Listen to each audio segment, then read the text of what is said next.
Hi friends, this video is to share the topic first chapter in class 11 sets.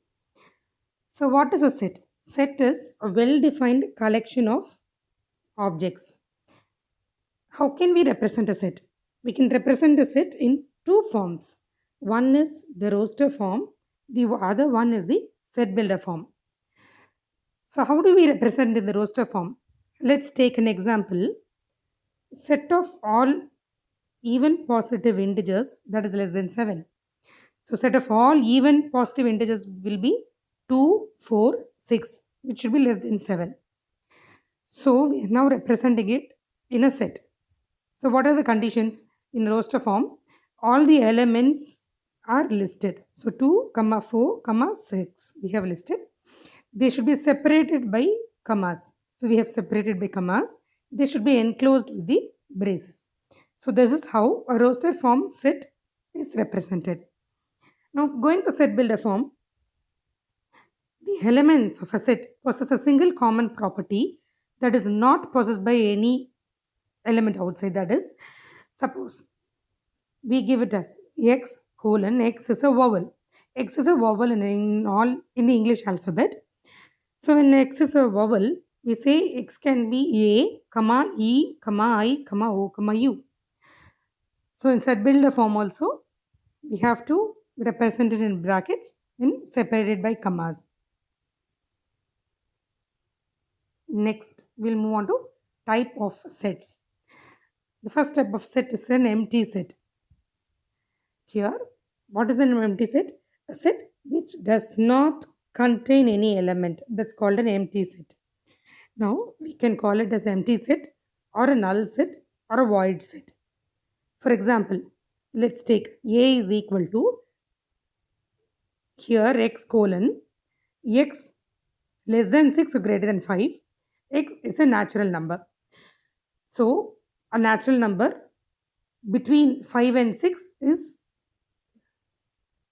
null. So, there is no number existing or no natural number existing between 5 and 6. They will only be decimals. So, that's an empty set. So, here this set A is an empty set. Now, this empty set can be denoted by an empty braces or 5. Moving on to finite and infinite sets. A set which consists of definite number of elements is called a finite set. Otherwise, it's called an infinite set. For example, set A contains numbers 1, 2, 3, 4, 5. So, definite number of elements. A set which contains a definite number of elements is called a finite set. Now, when we want to denote the number of elements in the set, we can denote it as n of.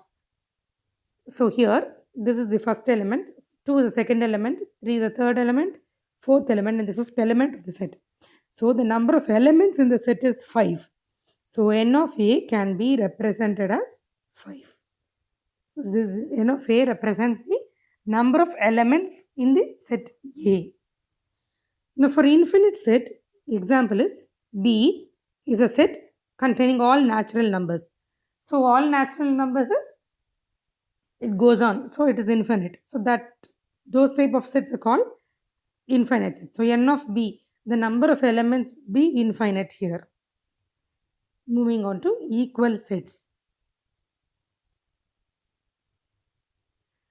Two sets A and B are said to be equal if they have exactly the same elements. Then we can write that set as A equal to B. Otherwise, the sets are said to be unequal and we can write it as A not equal to B. For example, let's take two sets A 1, 2, 3, 4, B set containing 3, 4, 1, 2. Now, how do we check whether it is an equal set or not? First, check for the number of elements. So, the number of elements here is 1, 2, the set A. The number of elements is n of A is 4. Here the number of elements, first element, second element, third element, fourth element. So, here the number of elements are 4. First check for the number of elements. Here n of A is 4 and n of B is 4. If they are equal, then if the number of elements are equal, and check for the each element. That is, all the elements in the set A should possess in set B and vice versa. So here let's take the number 1. We have 1 here. Next, we'll take number 2. We have 2 here in set B. Number 3 is there in set B. Number 4 is there in set B. And also vice versa. Let's take set B, number 3. It is here. Number 4 it is here. Number 1 it is here. Number 2 it is here. So, all the elements of set A is contained in set B and all the elements in set B is contained in set A. So, in that case, the set A is equal to set B. So, both are equal. This is how we say two sets can be equal. Moving on to subsets. A set A is said to be a subset of B if every element of A is also an element of B. Say suppose this is set B and this is A. So here set A is said to be a subset of B if every element, now here all the elements of A is also contained in B. So then it is called A is a subset of B. Subset is, this is the symbol of subset. So here A is a subset of B. Whenever A belongs, epsilon, this symbol is called epsilon and we say it as belongs to. So if A belongs to, whenever an element belongs to A, also it belongs to B. For example, set A be a set of all students in the class. B belongs to set of all students in the school. So anyway, students in the class will for sure belong to the student in the school. So A is a subset of B. But B is not a subset of A. Because the set of all the students in the class will surely belong to the set of all the students in the school. So A is a subset of B. Moving on to the power sets. The collection of all the subsets of a set A is called the power set of A. That is, which is denoted by P of A. The power set of A is denoted as P of A. In P of A of every element is a set. Let us consider a set A having numbers 1, 2.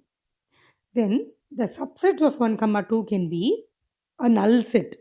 That we can denote as phi. When the first element of the set alone 1, the second element of the set alone 2, and the whole set 1, 2. So the subsets of 1, 2 set A will be phi, 1, 2, 1, 2. Set of all subsets of this set is called the power set. So we'll look into the rest of the sets. We'll look into the next video. Thank you.